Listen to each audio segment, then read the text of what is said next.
Pode. Tá, ok. Bom, muito obrigado aí pela honra do convite. Eu tenho estava dizendo para o Romeu, né? Eu tenho uma colaboração muito antiga com o PISC, né, com o pessoal do RMN, e toda essa colaboração tem mais de 15 anos, né? E todas as vezes que eu fui a São Carlos, alguém me falava assim: você precisa conhecer o campus da UFSCar, porque é muito bonito. E eu sempre chegava com a intenção de conhecer a UFSCar e nunca fui. Então, é a primeira vez que eu faço um seminário, um colóquio aí para o pessoal da UFSCar, e vai ser eletrônico, né? Eu espero que quando acabar essa pandemia, viu, Celso, você pode me chamar que aí eu vou aí, finalmente vou conhecer o campus da UFSCar. Bom, então... Eu tinha programado trazer você aqui no começo do ano. Eu que organizar o seminário. Acho que cheguei a avisar você até. Chegou a avisar, é verdade. Mas vamos ter oportunidade. Vai ter, Deus quiser. Não vai faltar. Tá, então, muito obrigado aí pelo convite. É um prazer fazer esse seminário aí para vocês. Isso aqui é rapidamente, né, para apresentar o grupo. Nesse momento é um grupo grande, né? Nós somos 3 pesquisadores, tem vários pós-docs, tem vários alunos de doutorado. Isso aqui é a foto de uma das salas dos laboratórios do grupo. Nós vamos ter agora uma outra sala.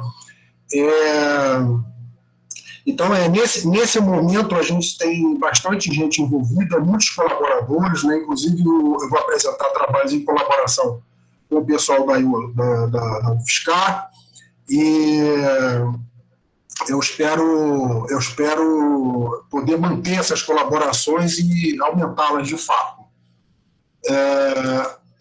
Bom, eu vou começar dando uma visão básica do que é a técnica de ressonância magnética, porque talvez a RMN, né, ressonância magnética nuclear, talvez seja a técnica mais versátil que existe na ciência, porque ela é aplicada em física, em química, em biologia, na medicina, né, as imagens de ressonância magnética, e agora, nos últimos 15 anos, também entrou com tudo na área de processamento da informação quântica. Então, é uma técnica realmente notável, já tem 70 anos de história, né, a ressonância magnética nuclear pulsada. Eu vou dar uma visão rápida do que faz a técnica e depois eu vou especificar alguns aspectos da aplicação da RMN para o processamento da informação quântica. Eu não vou poder me aprofundar muito nesses detalhes. E, finalmente, eu vou discutir alguns trabalhos, né, que a gente vem fazendo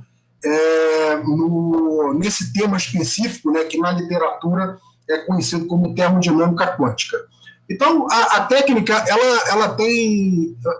Vocês conseguem ver o meu cursor ali? Conseguem, né? A técnica, ela tem uma semelhança muito grande com uma estação de rádio, né, em que os spins, os momentos magnéticos nucleares, são os receptores de um sinal eletromagnético. Eles absorvem o sinal e modificam o seu estado, e depois eles se necessitam enviando um sinal que é captado por um solenoide e interpretado posteriormente, né? Nesse esqueminha aqui, isso aqui representa um campo magnético estático, né? Por exemplo, a amostra pode ser uma ampola, né, de água, né? E, nesse caso, os spins são os spins dos prótons da água, né? Então, quando eu coloco uma certa quantidade de água, né, uma amostra de água, na presença de um magneto de 12 Tesla, eu estou usando 12 Tesla porque esse é o valor do campo magnético que nós temos no nosso equipamento. Mas os espectrômetros de ressonância, eles variam muito no valor do campo aplicado. Quando eu faço isso, né, cada momento magnético do núcleo do próton que interage com esse campo se divide em 2 níveis de energia, né? porque o próton ele tem spin no meio. E na totalidade, né, como a amostra é macroscópica, após a aplicação do campo, o sistema chega numa condição de equilíbrio como essa que está aqui. Eu vou ter a maior parte dos spins no estado de energia mais baixo e uma parte menor no estado de energia mais alta. Em um campo de 12 Tesla, esse splitting de energia aqui, ele dá 500 MHz. Então, essa é o valor do splitting de energia do próton na água, do próton no campo de 12 Tesla, em unidades de frequência, né? 500 MHz. Vai ficar claro por que a gente gosta de expressar essa energia em unidade de frequência. Bom, esse sistema, quando ele está em equilíbrio a uma temperatura constante, e nos experimentos, todos os experimentos que eu vou relatar aqui, a temperatura é a temperatura ambiente, temperatura da sala. Então, estatisticamente, esse sistema é descrito por uma matriz de densidade como essa que está aqui. É uma distribuição de Boltzmann, né, que a gente está habituado. Bom, aí o que eu faço a seguir? Eu aplico uma onda eletromagnética que tem uma certa frequência sobre esse sistema. Bom, se a frequência dessa onda eletromagnética for exatamente a frequência desse split de energia, o sistema absorve a energia da onda magnética e essas populações aqui, elas se modificam. De fato, a mecânica quântica descreve esse processo de absorção de onda eletromagnética. Esse é um exercício muito trivial de mecânica quântica. Essa interação ela é descrita como uma rotação, né? Uma rotação no espaço dos spins. De tal maneira que a magnetização, repara que magnetização é um conceito macroscópico, né? A magnetização é a diferença da população de baixo pela população de cima. A magnetização ela roda na presença da onda eletromagnética. E aí eu posso controlar a duração da aplicação da onda para controlar o ângulo de rotação. Esse tipo de aplicação de onda eletromagnética sobre durações finitas é chamada de RMN pulsada. Então, todas as formas de RMN que vocês já ouviram falar e que eu mencionei, né, com aplicações na química, biologia, física, medicina, as imagens, né, de tomógrafo de RMN, são RMN pulsada. A descoberta da RMN pulsada foi o que, de fato, impulsionou a técnica e gerou o desenvolvimento de toda essa tecnologia que a gente conhece. Bom, se eu posso, então, controlar o ângulo de rotação da magnetização nuclear, controlando a duração do pulso, eu posso criar uma situação como essa que está aqui. Eu posso inverter as populações. Só que essa situação aqui, ela não é... Isso aqui não é uma situação de estabilidade. Se eu esperar um certo tempo, isso volta para o equilíbrio térmico. Isso aqui é um estado de não equilíbrio. O estado de equilíbrio é esse que está aqui. É o estado em que a magnetização relaxa para a direção do campo. Porém, essa passagem desse estado de não equilíbrio aqui para o estado de equilíbrio leva um certo tempo, que na literatura de RMN a gente chama de T1. No caso da água, esse T1 é da ordem de 1 segundo, 2 segundos, né? Dependendo um pouco se a água tem impureza ou não. Se for a água do rio aqui, da Cedaia, vai mais rápido, porque você sabe o que tem na água aqui do rio, né? Bom, mas o ponto é que essa duração de 1 segundo, ela pode ser suficientemente longa para eu realizar um experimento relativamente longo. Então, nessa situação que está aqui. Então, a pergunta que se faz é o seguinte, né? Se eu realizo um experimento durante o tempo em que essa distribuição permanece, a pergunta eu posso considerar isso como um estado de equilíbrio, entre aspas, com uma temperatura negativa, né? Porque isso aqui, se eu trocar aqui T por menos T, eu transformo isso nisso que está aqui. É como se fosse temperatura negativa. Tá? Então, essa característica não apenas da técnica de RMN, como do sistema de RMN, é fundamental para o que vem a seguir. Bom, então, isso aqui eu vou mostrar diretamente aqui um experimento. Isso aqui é um experimento que está submetido, né? A Thaisa está bravamente enfrentando um monte de referis muito mal-humorados, né? E eu acho que no final das contas a Thaisa vai sair vitoriosa, mas isso é um resultado desse trabalho que está submetido. É muito interessante isso daqui. Isso aqui é uma amostra de um troço chamado adamantano, né? E essa amostra é um sólido, as bolinhas pretas aqui são átomos de carbono e as bolinhas brancas são átomos de hidrogênio. O hidrogênio, né, esse isótopo aqui, o hidrogênio 1, ele é 100% abundante. Isso quer dizer que todos os núcleos de hidrogênio dos átomos que estão na amostra, eles têm espinho meio. Ele é 100% espinho meio. Mas o carbono, ele tem o isótopo mais abundante do carbono é o isótopo 12. E o isótopo 12, ele não tem spin. O que tem spin é o isótopo 13, que só é 1% abundante no carbono natural. Então, o que acontece? Né? Eu vou ter 1% das bolinhas pretas vão ser carbono 13, o resto vai ser carbono 12. Consequentemente, o que eu tenho é um sistema diluído de spins do carbono 13 num mar de hidrogênios, né?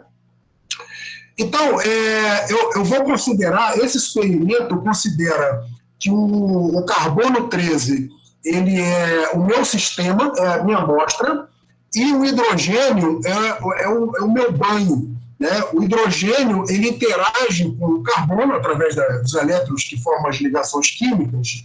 E detalhe, esse detalhe é muito importante. Eu mostrei anteriormente que num campo de 12 Tesla, o hidrogênio tem uma frequência de ressonância de 500 MHz. O carbono 12 tem uma frequência de 125 MHz, muito mais abaixo. Então, é por isso que eu mencionei o exemplo da estação de rádio. Eu posso sintonizar o meu sinal de radiofrequência, né, a onda eletromagnética que eu aplico, eu posso sintonizar ou para o carbono ou para o hidrogênio, como uma estação de rádio. E dessa forma eu manipulo separadamente as populações de hidrogênio e de carbono. Nesse exemplo aqui, o meu hidrogênio está representando um banho térmico que interage com o meu carbono.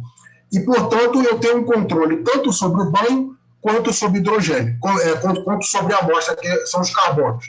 Bom, então pulo agora para a figurinha do lado que está aí. A figura de cima representa o seguinte experimento. Né? Eu inverto a população de carbonos, e essa inversão, a magnetização invertida, é representada aqui com esse menos 1 que está aqui. Tá? Então, isso aqui representa o seguinte: eu apliquei um pulso de radiofrequência sintonizado na população do carbono e inverti, botei aquilo de cabeça para baixo. E mantive o hidrogênio em equilíbrio térmico na temperatura ambiente. E deixa o sistema evoluir. O que acontece? A magnetização do carbono, ela relaxa e entra em equilíbrio com o banho representado pelos hidrogênios. Aqui é o que a gente espera, né? Relaxa para a temperatura, e a temperatura aqui é a temperatura termodinâmica positiva dos hidrogênios. Mas agora eu faço o contrário. Eu mantenho a população do carbono em equilíbrio inicialmente, com a temperatura ambiente, e inverto a população do banho, que são os hidrogênios. Ou seja, agora o banho fica com a temperatura negativa. E o que a gente observa? A gente observa que a magnetização do carbono relaxa para essa temperatura negativa. Tá? Então, isso aqui é uma demonstração muito bacana desse conceito que a gente usa, né, de temperatura negativa, que vai ser importante para o que vem a seguir, porque eu estou vendo aqui um sistema relaxando para um banho com temperatura negativa. Naturalmente, essa temperatura negativa, ela não é temperatura de equilíbrio. Então, se você deixar o tempo passar, todo mundo volta para a temperatura usual termodinâmica de equilíbrio. Mas, nesse intervalo de tempo, né, enquanto perdurar essa temperatura negativa, eu posso fazer experimentos e associar isso à temperatura negativa. Esse essencialmente é o teor do trabalho da Thaisa, que eu vou falar um pouquinho mais à frente. Bom, esse exemplo que eu dei aí foi para uma amostra especial de RMN, na verdade é uma amostra de calibração que se usa em espectrômetros de RMN, né? Agora, o sistema que tem sido mais utilizado, né, principalmente por nós, eu acho que nós somos as pessoas, é o grupo do mundo que mais utilizou esse sistema, que é o clorofórmio. O clorofórmio, ele é o protótipo do computador quântico para RMN, né? Um computador quântico com 2 qubits apenas, né? E é por isso que eu chamei de átomo de hidrogênio da computação quântica por RMN.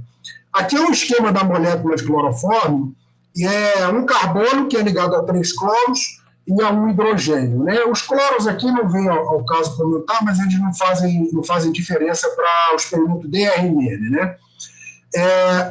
Mas o carbono 3 ele tem um espinho meio e o hidrogênio também tem espinho meio. Então, isso aqui forma um processador quântico de 2 qubits de informação. Essa amostra é um líquido. E para que eu preciso da maior parte dos carbonos do meu líquido que eles tenham espinho meio, né? Então, para isso, é preciso fazer um enriquecimento isotópico dos carbonos do clorofórmio. Isso é feito industrialmente, você simplesmente compra o clorofórmio enriquecido e usa nos experimentos. Bom, nessa situação que está aqui, como eu tenho agora 2 spins no meio, eu tenho 4 níveis de energia, né? Aqui os estados quânticos que rotulam esses 4 níveis, e aqui seria um exemplo de uma distribuição de equilíbrio, né, dos 2 spins nesses 4 níveis de energia. Essa coisa, num regime de diluição das moléculas, isso aqui é importante, né? Para eu poder descrever esse sistema com esse hamiltoniano que está aqui, né, esse hamiltoniano ele tem os termos de interação do carbono e do hidrogênio com o campo magnético estático, e um termo de interação que está aqui, que é tipo um ISE, né? Interação da componente Z do spin do carbono e do hidrogênio. Mas para que esse hamiltoniano aqui seja válido, não pode haver interação entre as moléculas. Ou seja, o carbono de uma molécula não pode interagir com o carbono e o hidrogênio de outra molécula. Como é que se consegue isso? Diluindo. Então, a diluição é feita num solvente, né, num solvente lá que, em geral, é água deuterada, mas pode ser outras coisas lá. E aí, no regime de diluição, tipicamente 1, 2%, eu posso descrever a interação da molécula com o campo magnético, como se cada molécula estivesse isolada da outra. Só para dar uma ideia das intensidades aqui, essa frequência do carbono que eu já mencionei é 125 MHz, em 12 Tesla, a do hidrogênio 500 MHz, e essa interação aqui, que é chamada acoplamento J, ela é muito pequenininha, né? Ela é 200 Hz, né? Ela é pequena, mas ela é muito importante, porque se eu não tiver essa interação, eu não terei um processador quântico com 2 qubits, eu vou ter um sistema com 2 qubits isolados um do outro. Então, eu não posso fazer nada com esse sistema, eu preciso dessa interação. Acontece que a temperatura ambiente, né, esse termo que está aqui, ele quer dizer, o inverso dele, né? Aqui eu deveria ter colocado o inverso, e não está exatamente. Tem um errinho aqui. Na verdade, eu deveria colocar aqui HJ, né? O que eu quero dizer aqui é o seguinte: essa interação aqui, comparada com a temperatura, com a energia térmica ambiente, é da ordem de 10 a menos 7. Então, é muito pequeno esse termo que está aqui, De tal maneira que, aliás, não só esse termo que está aqui, mas todo o hamiltoniano, né? Mesmo esses 500 MHz, que é mais intenso, quando eu comparo, né, isso aqui dá 10 a 7 mega, né, da giga, então a energia desse hamiltoniano é muito pequena comparado com a energia térmica, de tal maneira que eu posso expandir a minha matriz de densidade para descrever esse sistema. Isso é muito interessante pelo seguinte: isso aqui é matriz de densidade equilíbrio, naturalmente. Quando eu aplico os pulsos de radiofrequência para fazer operações quânticas no sistema, a gente sabe que a matriz de densidade se transforma eu sanduichando, né, o operador densidade com os operadores que descrevem a evolução unitária. E nesse limite aqui dessa expansão, a evolução unitária, que eu estou representando aqui por rotações em ângulos arbitrários de θ e φ, esse primeiro termo aqui, né, como é uma identidade, ele não é afetado por essa transformação. Ou seja, quando eu aplico as transformações unitárias representadas por pulsos de radiofrequência, no fundo o que eu estou fazendo é uma transformação desse hamiltoniano que está aqui. Então a brincadeira toda não passa de transformações de hamiltoniano, né? Daqui para frente, o que eu tenho que fazer é aplicar pulsos escolhidos de maneira inteligente para fazer o que eu preciso fazer. E um resultado importante aqui que vai deixar claro por que a RMN é uma técnica tão poderosa para fazer processamento da informação quântica é o seguinte: quando eu meço o meu sinal de RMN, o que eu meço é a magnetização transversal ao campo estático, né, o de 12 Tesla, que eu represento aqui por M de mais ou menos, né, M mais menos, que é ligado ao operador mais menos do spin. Essa quantidade, que é uma quantidade macroscópica, né, isso aqui é a magnetização, isso aqui é uma quantidade termodinâmica, ela é dada pelo traço desse produto que está aqui. Porém, como a identidade sai do traço, né, essa aqui a identidade sai do traço, e esse operador mais ou menos tem traço zero, esse primeiro termo não contribui para o sinal de RMN, ficando apenas o segundo termo. Isso é muito importante porque, como eu falei anteriormente, essa razão aqui entre a energia magnética e a energia térmica é muito pequena. Isso aqui é uma parte em 10 a 6 ou 10 a 7 em relação ao primeiro termo. Ou seja, o primeiro termo ele é muito maior do que o segundo, mas ele não dá sinal. Então, ele é invisível. E na hora que eu faço a detecção do meu sinal, apenas esse segundo termo aqui responde. Isso é muito importante, porque eu fazendo manipulações de pulso de radiofrequência, aqui está uma parte que vocês vão precisar acreditar em mim, mas quem depois quiser fazer perguntas ou até depois amanhã, depois quiser referência sobre isso aqui, eu posso mandar sem problema nenhum. Eu fazendo manipulações de operações envolvendo pulso de radiofrequência, eu posso criar uma distribuição de populações como essa que está aqui, nesse sistema de 4 nuvens. Essa distribuição daqui ela é muito peculiar, porque ela tem uma parte aqui que tem a mesma população, que forma um background no meu sistema, e esse bloco aqui, que tem 3 bolinhas em cada um, é o que representa a identidade naquela expansão que eu mostrei anteriormente. Porém, esse nível aqui, ele tem um excesso de população. Então, eu posso descrever essa distribuição de populações aqui dessa forma que está aqui. Ela tem uma parte proporcional à identidade e uma parte proporcional a esse estado quântico que está aqui, ó, que é representado assim. Quando eu faço uma medida desse sistema que está aqui, como eu disse anteriormente, essa parte não dá sinal, a parte da identidade. E o sinal que eu detecto é esse que está aqui. Essa coisa aqui, eu considero um milagre. Isso talvez não, mas seguramente é o resultado mais importante na área de processamento de informação quântica por RMN, a descoberta desses estados que são chamados estados puros, pseudopuros. Por quê? Porque quando eu faço uma medida da minha magnetização, o que eu obtenho é a magnetização proveniente de um único estado quântico, numa amostra que é um líquido macroscópico à temperatura ambiente. Esse troço é um verdadeiro milagre. Eu detecto o sinal dos spins que estão apenas nesse estado que está aqui.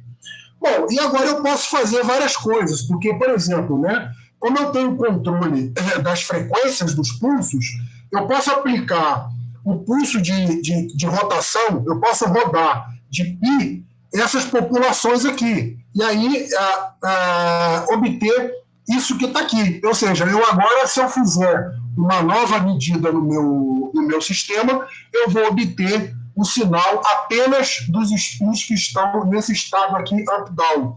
E o meu sinal, ele é sempre uma coisa desse tipo aqui, né? É uma coisa que oscila e decai. E o espectro de RMN é a transformada de Fourier desse negócio que está aqui. E assim eu posso fazer com os outros estados, né? Eu obtenho sinais de ressonância dos spins individuais, dos estados individuais, não dos spins individuais, mas dos spins que estão nesses estados individualmente, né? Isso aqui é a chave para o processamento da informação quântica, porque repara o seguinte, se eu agora preparo o meu estado inicial dessa forma que está aqui, né, no estado, esse aqui, em computação quântica, isso aqui seria o estado 00, se eu agora aplico um conjunto de portas lógicas quânticas que são representadas por transformações unitárias, essas transformações unitárias vão transformar o meu estado 00. E o meu sistema, que é um líquido macroscópico à temperatura ambiente, ele vai evoluir como se fosse um estado puro. Ele não é um estado puro, mas todo o procedimento é uma evolução que obedece exatamente às prescrições da mecânica quântica para o estado puro. Tá bom? E é por essa razão que esse estado aqui é chamado estado pseudo-puro, para diferenciar do estado quântico puro de fato. Então, eu aplicando essas sequências de radiofrequência para implementar transformações unitárias, a partir do estado inicial pseudo-puro, eu posso criar superposições, como essa que está aqui. Né? Isso aqui, por acaso, é uma superposição separável, mas eu posso criar um estado emaranhado, ou pseudo-emaranhado. Né? Esse estado que está aqui, ele é criado de uma maneira, inclusive uma maneira bastante simples, de um estado inicial pseudo-puro como aquele 00. Esse estado que está aqui, ele evolui exatamente como um estado do gato quântico.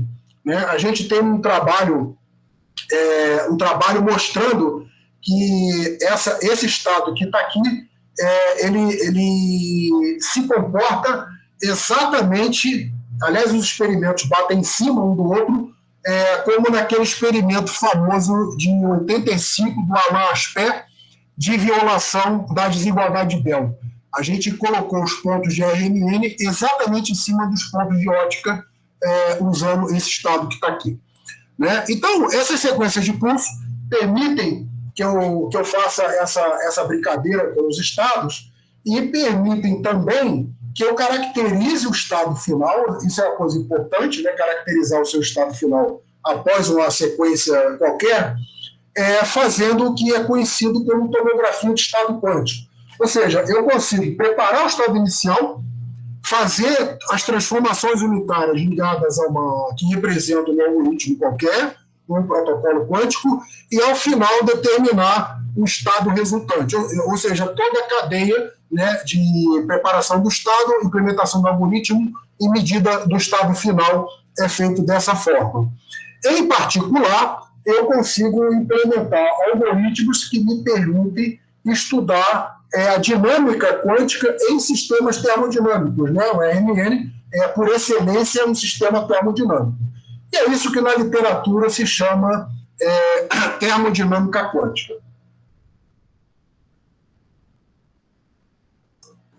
Alguém gostaria de fazer alguma pergunta a essa altura aí? Eu vou começar agora, vou passar para os trabalhos. Diga. Passou. Pode. Então, assim, o seu RO inicial ele é um RO térmico, só Sim. que o seu estado térmico ele tem de cara uma correlação, né? Não, não necessariamente. Ele tem. Nesse Aquela caso, fraçãozinha pequenininha lá, né? nesse caso você tem o J que acopla os dois spins. Mas poderia não ter. A gente, aliás, em algumas situações, é desejável desacoplar. E isso é possível também. Aí, com algumas sequências específicas de pulso, eu desacoplo e deixo o carbono e o hidrogênio como se fossem isolados.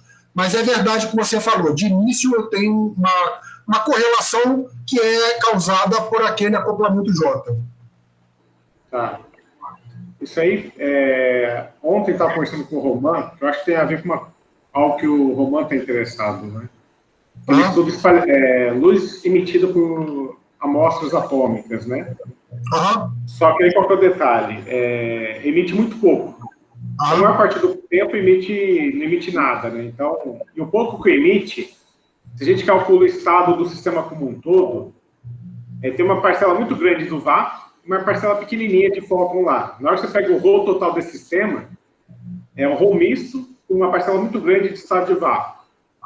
Certo? E aí, quando você calcula concorrência, emaranhamento, vai para zero disso tudo. Tá? Mas a gente estaria pensando num jeito de olhar só a parte que tem correlação, né? Seria o equivalente do senhor. Você tem esse rho, que tem uma parte que é identidade. Sim. Sim, o problema é o grande milagre. Aqui é a mesma coisa. Esse troço aqui é um background.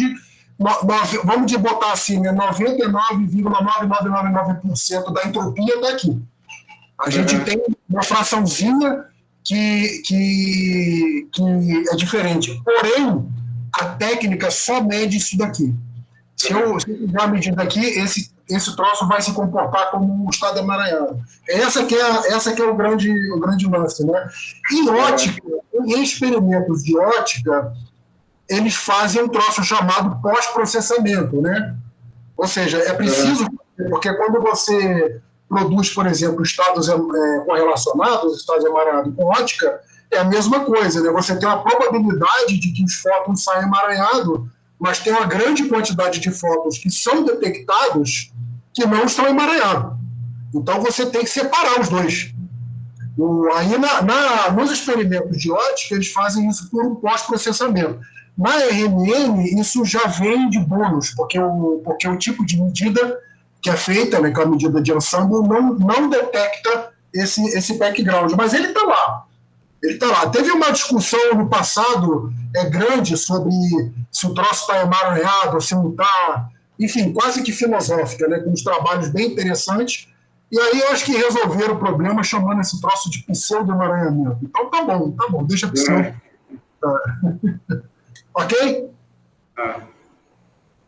Ok, então, vamos adiante. Bom, então, o que eu vou fazer agora é mostrar alguns dos trabalhos de termodinâmica quântica que a gente tem feito em colaboração aí com os amigos, né? Naturalmente que essa coisa da flecha do tempo é um bom marketing, né, para você fazer, né? Mas se você conversar com um cosmólogo, por exemplo, ele vai discordar completamente que houve inversão de flecha do tempo, mesmo com os estatísticos, né? O que a gente faz não é inverter a flecha do tempo, porque inclusive é mal definido, mas sim é inverter fluxo de calor. Então, isso a gente vai ver mais adiante. Mas esse aqui é um exemplo desse trabalho que inaugurou a nossa colaboração aí com o pessoal da UFSCar e também com os colegas da Federal de Goiás, que é a máquina térmica. Você pode fazer ciclos térmicos nesses sistemas, né? Considerando que a sua máquina... Aqui é tudo cloroforme. O que eu vou falar daqui para frente é só cloroforme. Né? O cloroforme, para nós, o cloroforme é mais importante, é a substância mais importante do universo, é o cloroforme. Mais importante do que água, inclusive. Um dos spins, né, do cloroforme representa a sua máquina e o outro spin representa um reservatório térmico, né, que você controla a temperatura.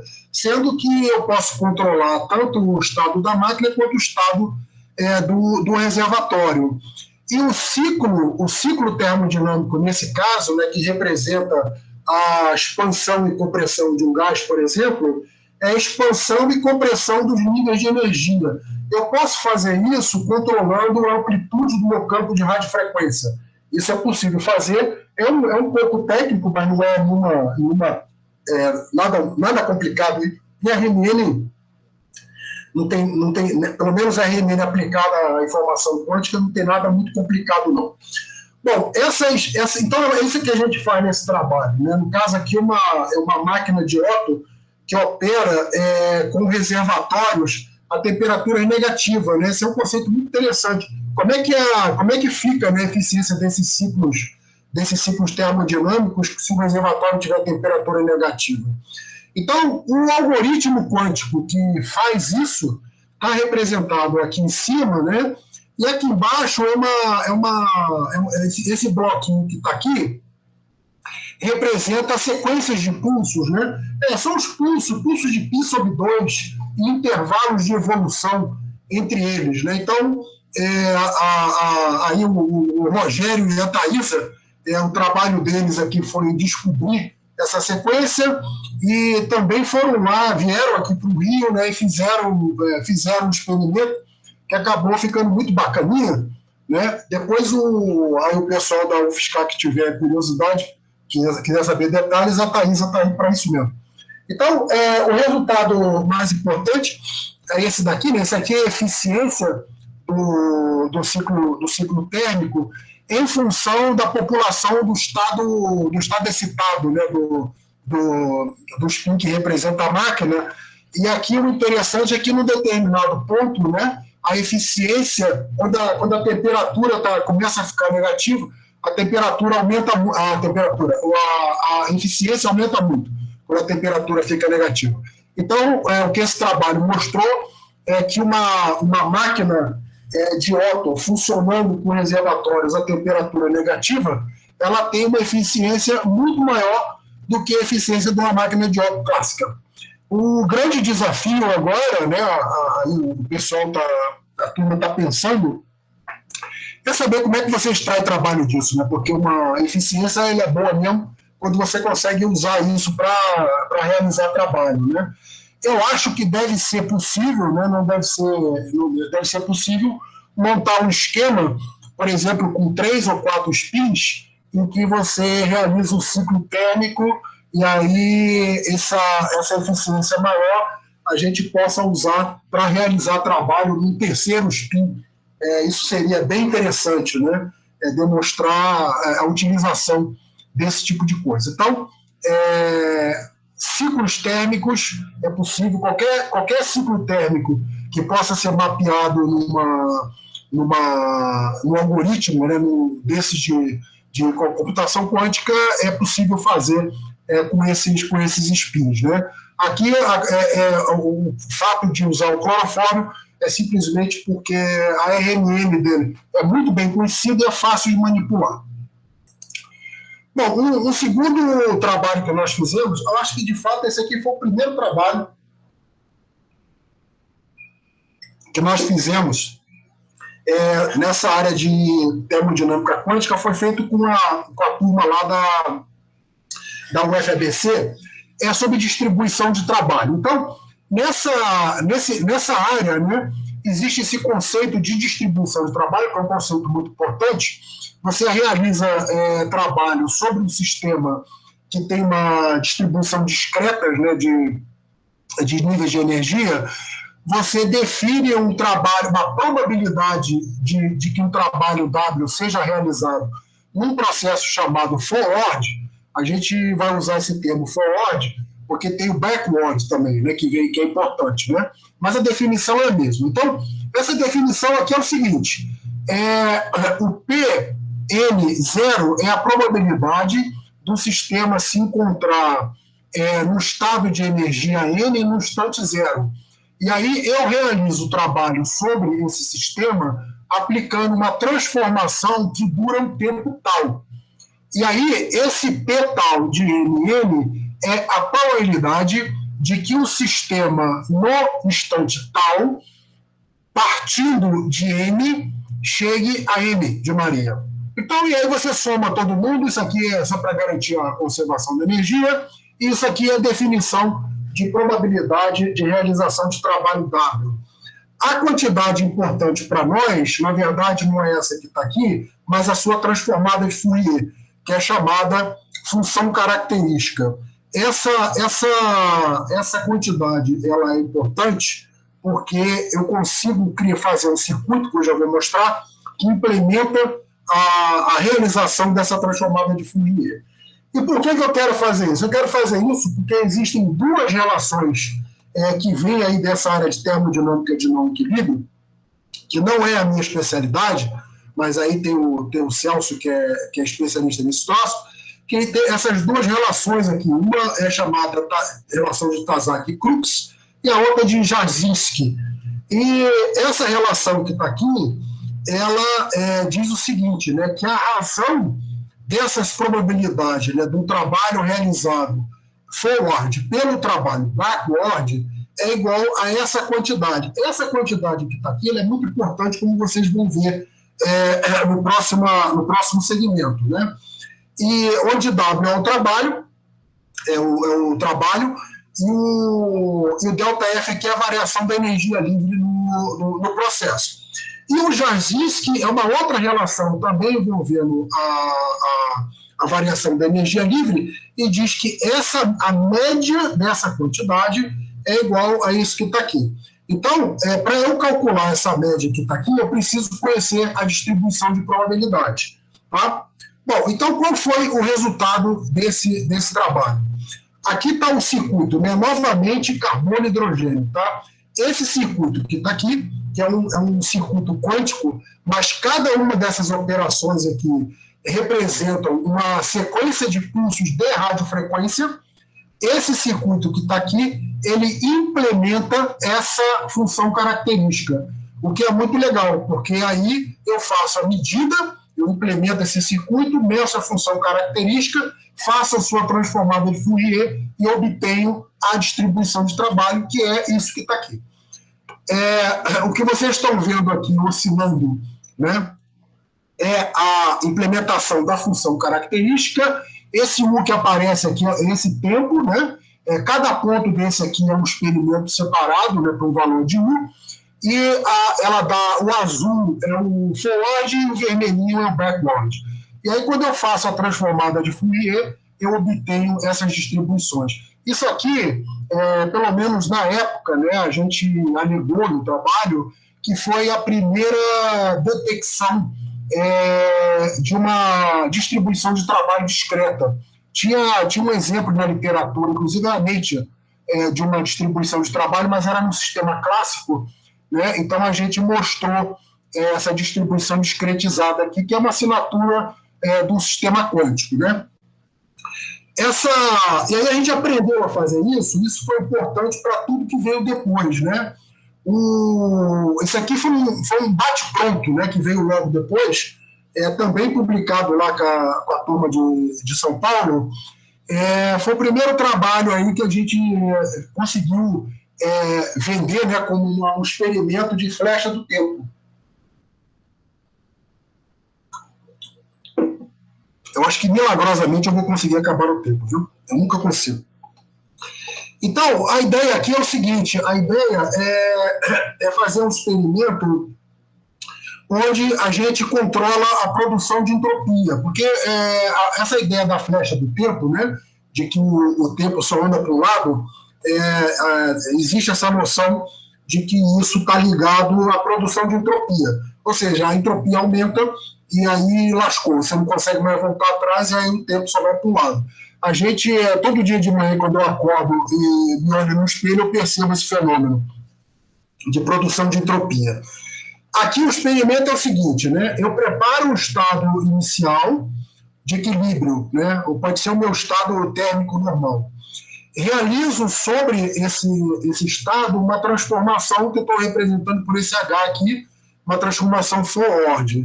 e o hamiltoniano dessa transformação é isso que está aqui. Eu simplesmente vario o pulso de radiofrequência, vario a amplitude dele. Eu venho daqui para cá e chego num estado final, que é um estado de não equilíbrio. Mas aí eu faço o seguinte, eu leio esse estado de não equilíbrio, pego as populações dele e construo um estado de equilíbrio. Esse estado de equilíbrio aqui envolve a manipulação das populações, então é um estado de Boltzmann, porém não é um estado que está na temperatura térmica de equilíbrio. É um exemplo de manipulação de populações que corresponde a um estado de equilíbrio a uma temperatura efetiva do meu sistema. Eu preparo esse estado aqui e faço a minha transformação backward e acabo aqui no estado final ρB, né? Bom, o que a teoria diz para nós é o seguinte: se essa transformação backward aqui for lenta o suficiente, ou seja, se for um processo quase estático, essa curva vermelha ela deveria colapsar na curva azul. Ou seja, num processo quase estático não há produção de entropia. Esse sigma médio aqui é a média da produção de entropia no meu sistema. Quando eu faço isso num tempo finito, no entanto, eu tenho produção de entropia. Essa produção de entropia, isso vem lá da teoria da termodinâmica de não equilíbrio, é dado por isso que está aqui, ó. E se você lembrar, eu vou voltar rapidamente, né? Olha para esse termo que está aqui, né? Se eu voltar aqui, ele é exatamente o bicho que aparece nessa relação de Tazak e Crookes. Então é por isso que eu falei que foi um bate-pronto, porque para medir essa não só a média da produção de entropia, mas de fato a distribuição da produção de entropia, o que eu tenho que fazer é esse experimento aqui. É o mesmo experimento, só que aplicado, graças a Deus, os teóricos inventaram esse monte de relação, e aí os experimentais podem ficar checando uma por uma, cada uma delas é um prêmio diferente. Então, aqui está o resultado experimental, né? Aqui mostra o seguinte, ó, esse aqui é um diagrama polar desse experimento, né? Aqui está o estado inicial, né? O estado inicial, que é esse que está aqui, e aí eu faço a minha transformação até esse estado final que está aqui. E aí eu preparo o estado, eu pego esse estado final, preparo o estado de equilíbrio, equivalente, né? Que é esse que está aqui, e faço a transformação backwards. Se eu fizer ela rápido demais, é isso que dá. Se eu fizesse, se fosse possível fazer ela quase estaticamente, né? Eu não consigo fazer ela muito devagar, porque senão o sistema relaxa e aí todo o meu estado volta para o estado térmico, aí não serve para mais nada. Mas o estado da transformação ideal é essa linha verde que está aqui, ó. Se você agora diminuir o tempo que isso é feito, olha o que acontece. As transformações elas vão se aproximando da linha verde, ou seja, quanto mais lento eu faço a transformação, eu vou aproximando essa curva vermelha da curva azul e eu vou produzindo menos entropia. Para dar uma ideia, né, esse experimento que está aqui, ele é feito em 100 microsegundos, e esse experimento que está aqui, ele é feito em 700 microsegundos. Ou seja, eu aumento o tempo do experimento e diminui a produção de entropia, que é mostrado aqui, ó. O experimento de 100 microsegundos, aqui os pontos experimentais são os pontos experimentais, do ciclo lá, né? E essa linha tracejada aqui é a previsão feita calculando essa quantidade que está aqui, né, que envolve as matrizes de densidade. Então, aqui eu quero chamar a atenção o seguinte, isso aqui, para calcular esse troço, a gente precisa das matrizes de densidade. Para ter as matrizes de densidade, eu preciso fazer tomografia de estado, que a gente faz. Então, a gente, fazendo a tomografia de estado, eu consigo calcular essa quantidade e essa linha tracejada. E os pontinhos são os experimentos. e aqui é 100 microsegundos, 500 microsegundos, 700 microsegundos, e o sigma médio ele vai diminuindo, né? Então, é um experimento que mostra a redução da produção de entropia mediante um protocolo em que eu consigo controlar a velocidade da transformação. E, consequentemente, está ligado à ideia da flecha do tempo.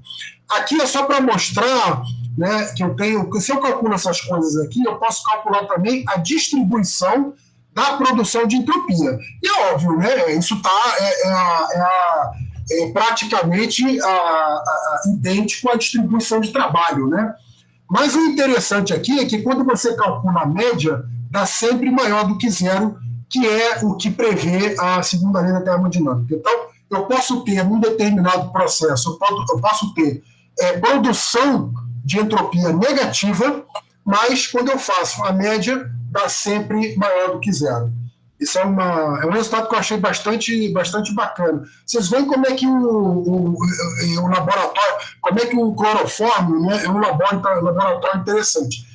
Cabe lembrar que o clorofórmio ele também é muito utilizado no carnaval, né, na nossa perfume.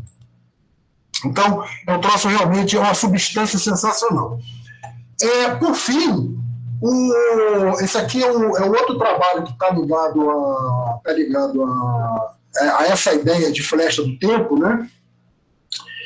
Mas, na verdade, é um trabalho de demonstração de inversão do fluxo de calor, né? Ele é muito bacaninha também. Nesse trabalho, se você tem um sistema inicial, né, descorrelacionado, então a matriz de densidade total ela é dada por esse produto entre as matrizes do sistema A e sistema B. Aqui, sistema A e sistema B são novamente carbono, hidrogênio no clorofórmio. E como eu consigo manipular as populações desses dois sistemas separadamente, eu consigo criar distribuições de populações que correspondem a temperaturas diferentes. Então, eu manipulo lá os spins do carbono e produzo um sistema que tem uma temperatura TA e manipulo em separado a do hidrogênio, né, uma em 125 MHz, a outra em 500 MHz, e produzo um sistema com temperatura efetiva B. E eu faço isso de tal maneira que PA é maior do que TB, tá bom? E aí, tem esse trabalho aqui de 2010, né, do James. Eu não sei se esse James aqui... Alguém sabe se esse James é o mesmo James Cooley ou não? Eu não tenho ideia. James e Rudolph, é um trabalho de 2010 que diz o seguinte, né, que existe essa relação aqui, né, que é a soma das entropias de A mais B é maior ou igual a essa quantidade que está aqui, né, que é a variação da informação mútua entre A e B. Isso aqui é um conceito que vem da estatística, né, que está, em particular, nas teorias e nos modelos de informação quântica, mas nada mais é do que uma relação entrópica, né? Essa informação mútua entre A e B é definido desse jeito aqui, como uma relação entre as entropias dos dois sistemas e a entropia do sistema combinado. Bom, eu chamei a atenção aqui que essa coisa aqui, para valer, ou seja, para esse troço poder ser considerado dois sistemas com temperaturas de equilíbrio TA e TB, o experimento todo tem que ser realizado num intervalo ΔT muito menor do que aquele tempo de relaxação T1. Bom, então, isso aqui é resultados também da teoria, né? Se os dois sistemas estiverem descorrelacionados, né, vale essa relação que está aqui, ou seja, não tem variação de informação mútua nos dois sistemas, então a soma do calor que flui para QA ou DQA mais o calor para QB é igual a zero, o que implica nisso que está aqui, né? Porque como o TB é menor do que o TA de partida, né, 1 sobre TB é maior, Então, essa relação aqui vale. Isso aqui é o que diz a segunda lei da termodinâmica, e essa aqui é a noção de que o calor ele flui sempre do sistema mais quente para o sistema mais frio. É isso que a segunda lei diz. Mas isso vale quando os sistemas são descorrelacionados. E aí eu posso, novamente usando sequências de impulso, eu posso criar correlação. Repara o seguinte, essa correlação aqui não é emaranhamento, é uma correlação entre as populações. Eu faço esse negócio aqui. E esses alfas aqui eu posso manipular também. Então, eu crio a matriz densidade inicial com esse tipo de correlação. Nesse caso, o que vale é isso que está aqui, que é bastante surpreendente e interessante. Fica negativo, é a mesma quantidade, ela fica negativa na presença dessa correlação, o que significa que o calor vai fluir do mais frio para o mais quente. Então, foi simplesmente isso que foi feito nesse experimento, criar um banho correlacionado e verificar essa relação que está aqui, que é mostrado que está aqui. Ó. Então, repara o seguinte, o quadrinho de cima é o spin A. Eu nem sei mais aqui que se o spin A é o carbono e hidrogênio, não importa. Né? E o algoritmo que faz isso está aqui. Ó. Você repara que é sempre muito simples os algoritmos. Né? Essas operações aqui são sequências de curso que não são nem grandes. Né? É uma coisa... Só para dar uma ideia para vocês, né? Eu falei que o tempo de relaxação... o tempo de relaxação no clorofórmio, nesse caso do clorofórmio, o tempo relevante ele é da ordem de 200 milissegundos. É dessa ordem. Esse experimento todo ele leva da ordem de 100 microsegundos. Então, ele é ordem de grandeza menor do que o tempo de discorrência. De tal maneira que quando você cria esses estados, essas matrizes aqui, aquilo pode, no intervalo do experimento, que o experimento é feito, aquilo pode tranquilamente ser considerado um sistema em equilíbrio térmico naquelas temperaturas que estão lá. Então, olha só, aqui é o spin A e aqui é o spin B. E a temperatura do A é maior do que a temperatura do B. As bolinhas azuis representam um experimento onde não tem correlação, ou seja, só a parte que é a matriz de densidade total no produto. E os quadradinhos laranjas mostram o experimento com um sistema correlacionado. Então, se estiver descorrelacionado, o azulzinho aqui, você vê, né? O sistema A, que é mais quente, ele esfria, né? A temperatura aqui diminui, e o sistema B esquenta. Né? Então, esfria e esquenta. Eu já vou mencionar o caráter cíclico desse troço aqui. Mas, quando os sistemas são correlacionados, olha o que acontece. O sistema A esquenta, a temperatura dele é maior e ele esquenta, e o sistema B, que é frio, esfria mais ainda. Ou seja, há uma inversão do fluxo de calor, do frio para o quente. E essa coisa ela é cíclica, porque no final das contas, né? Deixa eu ver se dá para ver aqui. Acho que aqui não dá para ver, mas nas sequências de pulsos que são aplicadas para implementar aquele circuito, eu tenho que usar a evolução causada por aquele acoplamento J que eu mostrei lá no Hamiltoniano. E aquela coisa, naturalmente, está no Hamiltoniano, ela vai lá para uma exponencial complexa e aquilo resulta sempre numa oscilação.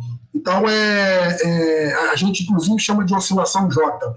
E é por isso que esse troço tem um caráter oscilatório. Né? Se eu fizesse aqui um tempo mais longo, né, se eu continuasse o experimento, essa coisa ia ficar oscilando. Ou seja, o calor ia ficar fluindo do quente para o frio e de volta e assim sucessivamente.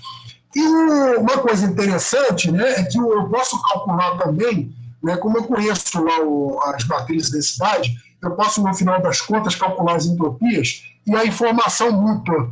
E aí esse resultado, eu acho ele muito interessante, porque ele relaciona termodinâmica com informação. Né? É isso que aquela expressão lá, envolvendo entropias e informação mútua, está dizendo. Né?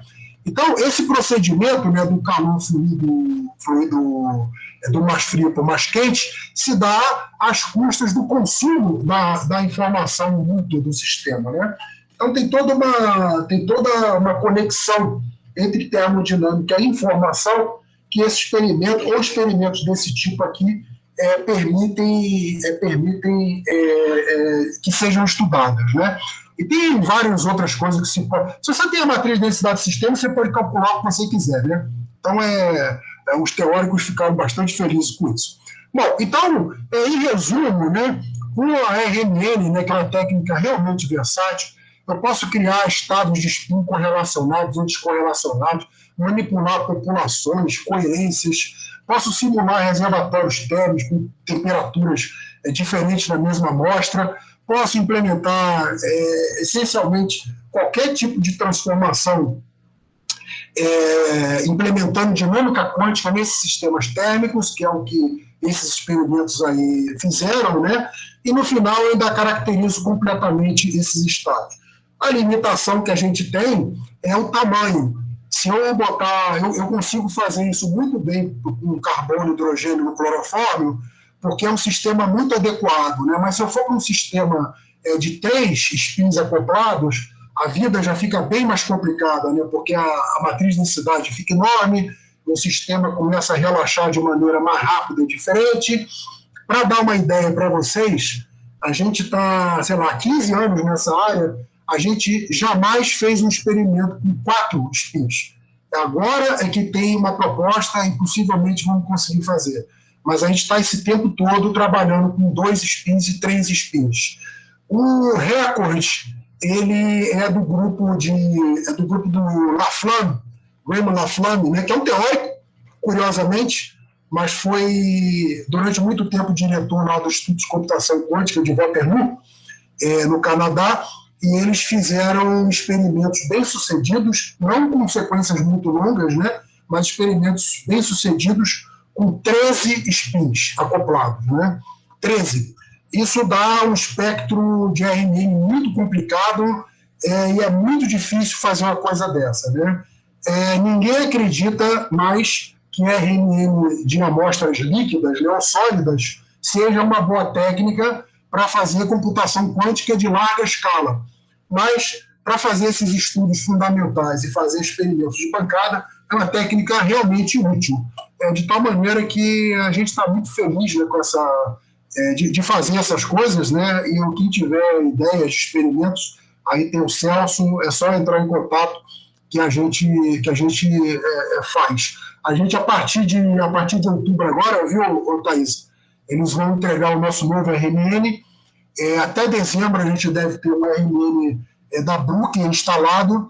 E para esses experimentos de termodinâmica como esse que estão aí, nós vamos ter uma sonda de 3 canais. Ou seja, a gente vai conseguir excitar 3 spins simultaneamente. E isso vai aumentar muito a nossa capacidade de fazer esses experimentos. Bom, gente, como eu prometi, eu não terminei o horário, passei um pouquinho. Muito obrigado. Aí, quem quiser fazer perguntas, fique à vontade.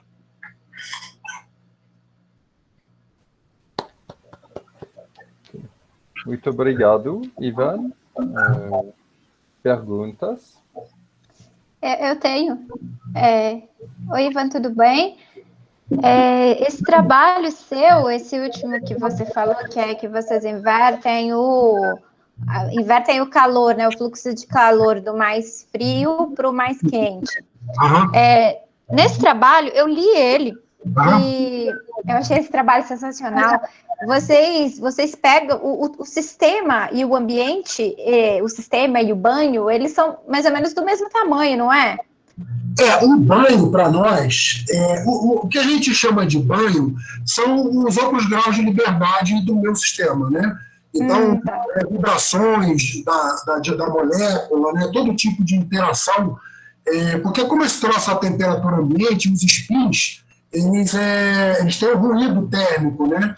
Esse ruído térmico cria onda eletromagnética com ruído branco no nosso sistema, tudo isso para nós é banho. Mas o ponto é o seguinte, né? O conceito-chave é que a duração do meu experimento é muito menor do que o tempo necessário para ele entrar em equilíbrio térmico com esse banho. Sim. Tá? Então, esse tempo, ele é da ordem, no clorofórmio, ele é da ordem de 200 milissegundos, ou 300 milissegundos, ou coisa assim, enquanto que o experimento todo dura da ordem de 100 microsegundos. Uhum. Quer dizer que durante o experimento eu posso considerar os meus spins do clorofórmio isolados. Eles estão isolados do meio ambiente. Essa que é a grande vantagem, entendeu? Uma das grandes vantagens. Eu isolo o meu sistema por causa dessa diferença dos tempos. Mas se eu começar a fazer experimentos longos demais, e tem alguns experimentos, né, que precisam de sequências de centenas de pulsos aplicados, né, alguns experimentos precisam disso, aí o meu sistema começa a sentir os efeitos do banho e começa a relaxar. E aí eu tenho que fazer alguma coisa. Tem muita gente que estuda, por exemplo, protocolos de correção de erro. Então você aplica, a gente tem uma pessoa que trabalha no nosso grupo, que é o Alexandre Martins, que foi o orientador da Thaisa.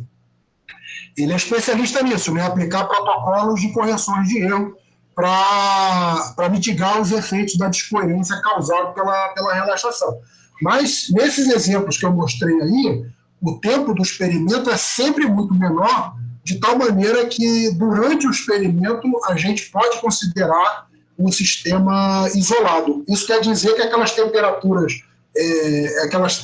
fake que a gente queria lá no início, né, o pH e P, a gente pode considerar como sendo temperaturas de equilíbrio térmico. Entendi.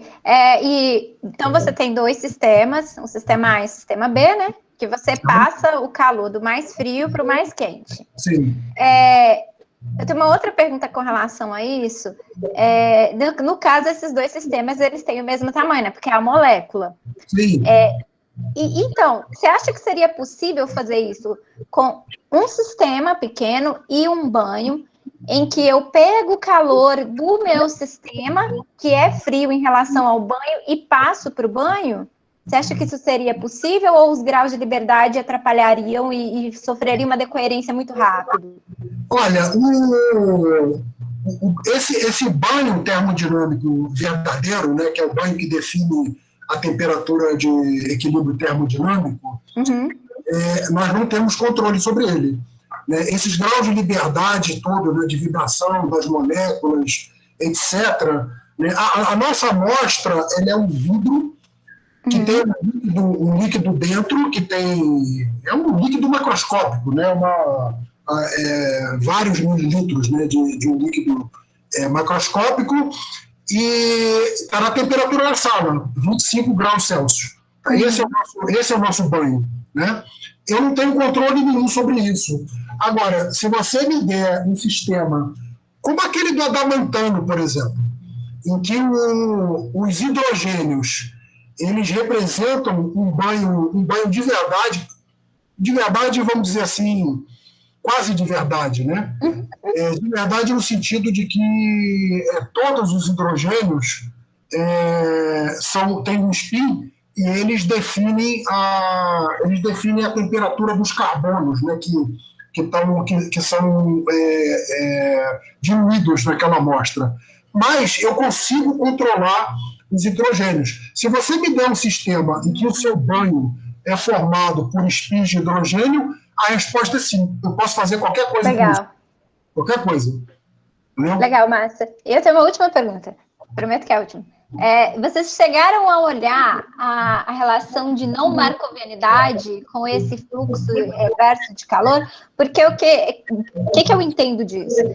A informação, essa energia, né, que faz com que o calor flua do mais frio para o mais quente, vem da informação, certo? Vem das correlações. O sistema começa inicialmente correlacionado e ele vai se descorrelacionando porque a energia, né, que tira das correlações é usada para poder fazer esse fluxo reverso de calor. Isso me lembra muito a não marcovianidade, porque quando você tem um sistema não marcoviano, muito desse pessoal que estuda a não marcovianidade, eles interpretam que quando a marcovianidade acontece, a informação do banho ela volta para o sistema. Então, o sistema tem informação, o banho adquire informação sobre o sistema, e quando o sistema é não marcoviano, né, a informação ela volta para o sistema, sai do banho e volta para o sistema. Vocês chegaram a olhar isso? Porque eu fiquei super curiosa para saber se tem alguma relação com não marcovianidade, porque cheira não marcovianidade, né? Porque quando você tira esse... Lógico, claro, com relação, né? A pergunta é muito legal. Não fizemos, não. A gente até tem um trabalho sobre não marcovianidade com o Marcelo, lá da UFRJ, mas não... Marcelo França, né? Exatamente, Marcelo França. E aquela moça que está lá agora está em Pernambuco. A Nádia? Nádia, exatamente, com a Nádia. Mas não tem nada a ver com isso aí que você falou, não. E a resposta é não olhamos isso nesse experimento. Talvez fosse interessante olhar, né?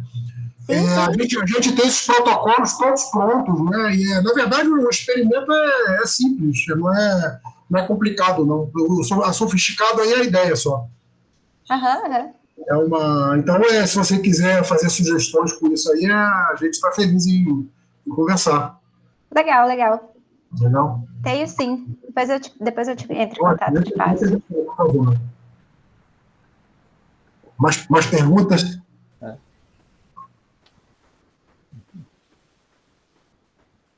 O Ivan, só um comentário, assim, porque, assim, que esse trabalho, assim, essa parte que se relaciona calor, fluxo de calor com informação, isso aí eu acho realmente fantástico, acho que é o maior mérito desse trabalho aí. Legal isso. Só que eu uma criticazinha quando se fala em reversão temporal e tudo mais, porque você parte do estado... Não, lógico. Porque o estado de partida, ele tem uma correlação, então não é um estado de equilíbrio de fato, né? Lógico. Eu fui dar eu dei um seminário sobre esse trabalho aí, né, num evento de física e estatística, né? E aí, antes do seminário, já comecei a receber um monte de e-mail me criticando, porque não tinha nada a ver com reversão temporal. Mas veja só, né? A gente foi malandro o suficiente, né? Porque o título é Reversão do Fluxo de Calor, usando correlações quânticas, né? E a reversão da flecha do tempo faz parte do marketing, né? Nessa nossa profissão, quem não se comunica sempre ubica, né? Então você precisa vender o peixe. Mas é óbvio, né? Inclusive tem várias definições, né, de fluxo de calor. Eu me divirto com isso. Né? O meu ex-orientador do doutorado, ele prefere esse termo de inversão de seta do tempo do que reversão do fluxo de calor, olha só. É mesmo? O Rafael Drummond. Ele prefere o termo reversão de seta do tempo, porque para ele faz mais sentido, né? Ele é matemático também, né? Então... É uma discussão sem fim, né? Sim. Mas assim, essa conexão, mostrar que se consome informação para poder fazer a inversão do fluxo e tudo mais, isso é bonito de ver, né? Isso é muito bonito. Isso é muito legal. E eu vou dizer para você, a física tem essas coisas que vão e voltam, né? Há muitos anos atrás, eu fiz um colóquio lá no IFSC, E não sei se vocês conhecem, ou provavelmente ouviram falar, no Horácio Panepucci. O Horácio Panepucci, ele foi um dos... A ressonância magnética foi trazida para o Brasil pelos argentinos, né? Foi Horácio Panepucci, que foi do CBPF, depois foi para São Carlos, Mário Engelsberg, que ainda está vivo, é professor aposentado lá do Recife, e na Unicamp, o Gaston Barberis, e tem mais um outro argentino que eu esqueci o nome. Então, são esses caras que trouxeram a ressonância magnética. Então, o Horácio Panepucci, ele tinha muita experiência com a RNN. E aí eu fui dar esse colóquio lá em São Carlos, foi logo no comecinho, isso já tem mais de 10 anos, né? E aí, no final do colóquio, ele falou assim, olha, é engraçado, porque eu vejo você mostrando essas coisas aí, e eu tenho a impressão que eu já vi esse troço todo, só que com outro nome. Então, isso aí que você está mencionando, né? Por exemplo, né, essa ideia de que a gente produz temperatura negativa, né, como no nosso trabalho, invertendo as populações, ora, isso é magnetização invertida. Né? Isso, classicamente, em qualquer experimento que tem magnetização, você pode fazer isso. Você bota uma amostra no campo magnético e aí espera um tempo. Aí a amostra se magnetiza na direção do campo. Aí você inverte a direção do campo e instantaneamente aquilo vai ficar um troço de temperatura negativa. Não tem nada demais nisso. Não tem, isso é um experimento absolutamente trivial. Mas quando você reinterpreta nesse contexto de informação quântica, parece que é um troço completamente novo. Eu acho que a reinterpretação ela é realmente nova, né? Mas o fenômeno não. Isso aí os físicos de RMN já fazem há muito tempo. A mesma coisa é esse negócio de fluxo de calor. Os dois sistemas estão acoplados pela interação J. Então é como se o calor, esse calor que nós estamos falando aí, é o calor da radiofrequência. É o calor que eu dei para o sistema, né? Porque a radiofrequência que é absorvida, ela é calor, naturalmente, né? Só que é uma espécie de calor ressonante. Não é o calor do meu banho que está indo e voltando. É a radiofrequência, a energia da radiofrequência que está reverberando lá no meu sistema. A malandragem toda é construir um circuito quântico correto para se observar esse tipo de coisa. Né? Mas não tem, assim, toda essa coisa que... A RNN tem esse negócio que é fascinante, porque tem um quadro, a RNN tem um quadro, uma descrição quântica que é absolutamente bem compreendida, né? Assim, você pega os textos de RNN e o tratamento quântico ele é exato, muito bem compreendido, mas também tem uma compreensão clássica. Né? Tem um livro muito importante chamado Spin Choreography, que é de um sujeito chamado Freeman, que é uma descrição dos fenômenos de RNN toda clássica, usando vetores clássicos. Né? Então tem isso. Qualquer uma dessas coisas aí, você pode interpretar como experimento de correlações. A única coisa que eu não tenho assim, uma visão clássica fácil de entender por exemplo, um experimento de violação da desigualdade de Bell, que bate em cima, né, tem que fazer algumas normalizações, bate em cima do experimento de ótica. Eu não consigo ver exatamente como montar uma descrição assim com certinho, né, com os pins clássicos para explicar aquele negócio lá. Mas essa coisa do calor aqui, eu acho que tem. Eu acho que temperatura negativa, todo esse negócio tem. Desigualdade de Bell, se alguém puder conseguir mostrar que tem uma interpretação clássica, aí toda a não localidade da mecânica quântica cai por terra, né? Assim, eu posso depois mandar a referência do trabalho para vocês, né? Tem umas sutilezas, né? Porque a gente consegue bater, a gente consegue fazer a nossa curva de RNN bater em cima dos dados do Alain Aspect Mas para isso eu preciso, aquele negócio de acima de mais ou menos 2, né? Eu consigo fazer isso mediante um procedimento de normalização dos dados de AML. Se eu não fizer essa normalização, os dados de AML ficam abaixo, menor do que 2, embora a curva, o formato da curva seja exatamente o mesmo, né? Então tem uma discussão aí no meio, que é uma discussão conceitual. Em alguns momentos, né, ela chega a ser quase filosófica, porque começa a aparecer uma série de questões que estão muito ligadas às próprias definições, né? E eu particularmente, eu acho esse troço todo muito interessante, mas a minha praia são os experimentos, né? Eu gosto muito de ver discutir as ideias dos experimentos, né? E implementar no laboratório e ver que aquele negócio funciona, né? As discussões filosóficas aí eu deixo para o pessoal da área, não me envolvo, não. No caso lá dos físicos e estatísticos que começaram a reclamar que não tinha nada de invenção de flecha do tempo, eu concordei com eles, aí não teve mais discussão nenhuma. Essa parte de temperatura negativa, eu mesmo sempre insisto com a Thaisa, né, de falar que uma temperatura chamar de efetiva, coisa do tipo, porque se você falar que é negativa mesmo, começa a dar algumas inconsistências da termodinâmica e tudo mais, né? E assim, para fins de publicação de artigo, essas coisas devem ser evitadas, porque vai bater na mão de um referi chato que não gosta, aí o cara fala, pô, mas não tem nada de negativo, aí nada liga aquelas coisas de termodinâmica, e aí isso aí não interessa, pô. Interessa que o experimento foi feito e você consegue interpretar dessa maneira. E é um laboratório, né? De bancada muito legal para testar essas ideias, né? Testar essas ideias de nós.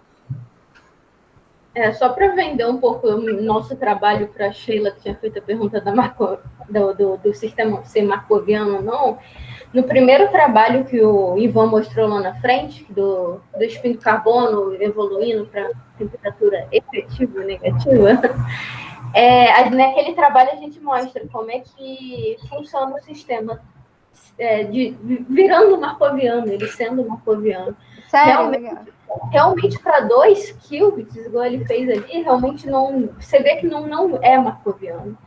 E quando você vai colocando mais qubits, que é esse trabalho aí, você vai vendo que ele vai. Que aqui você pode ver que ele estabiliza e a informação vai em volta. Isso seria realmente o sistema marcoviano que você falou. Com 2 qubits não dá. Mas aí vai a questão do tempo, né? O tempo que o Ivan fez o experimento. Uhum. Aí nesse trabalho aqui você vê direitinho ele montando para ser marcoviano. E uma coisa que eu também queria falar com o Ivan é que eu estou tentando trabalhar com o Diogo agora no pós-doc, e um dos trabalhos que a gente está querendo propor é esse estudo de marcoviano, não marcoviano para marcoviano. E eu já até conversei com o Alexandre e a gente vai pedir socorro para vocês. Legal. O Diogo é muito bom. O Diogo é um cara muito ligado nessas coisas. Não estou abandonando o Celso porque eu quero, não. A Faperg não deixa eu ficar com o Celso. Você precisa de bolsa, né? Precisa mudar. A situação vai ter um país, né? Você tem que aguentar bem na fase do epa-epa. Mas daqui a pouco a gente entra de novo na fase do oba-oba. Já voltou o baú, se você quiser. Eu acho que eu vou pegar o epa-epa ainda. Né? Eu já faço para isso. A gente mais velho, a gente vê esse ciclo muitas vezes já. O problema é que esse já tá na bolsa. Você pegou uma vez só, né? Mas a gente já pegou muito, sobe e desce aí. Não, o problema é que eu tô na época que eu mais preciso do oba-oba. Pois é. Doutorado acabando aí. Pois é. Vai dar tudo certo. Bota fé que vai dar tudo certo. Mas em breve essas ideias da Sheila ali é capaz de sair do papel. Que legal. Eu tenho pensado nisso. É uma área que está legal, né? Tem muita coisa legal, né? Tem sim. E parece que saiu agora, né? Porque assim, tem muitas controvérsias na área de não marcovianidade, mas parece que saiu um pessoal agora estudando que está mostrando um estudo de não marcovianidade mais robusto, sabe? Sim. Então, assim, eu posso até mandar para vocês, e se vocês quiserem dar uma olhada, para vocês fazerem o estudo, vai ser bem legal, acho que vocês vão gostar. Bacana. Manda assim. Ok. Bom, são 6 horas. Acho que vai ser a hora de encerrar. Tá bom. Deixa eu ver aqui. Ivan, muito obrigado. Obrigado. Parabéns pelos inúmeros resultados. Parabéns mesmo aí. Muito legal. Tem sido um verdadeiro oba-oba esse monte de resultado. Eu tirei assim. E agora eu espero que continue, né? A gente não entra no meu país, dos resultados, né?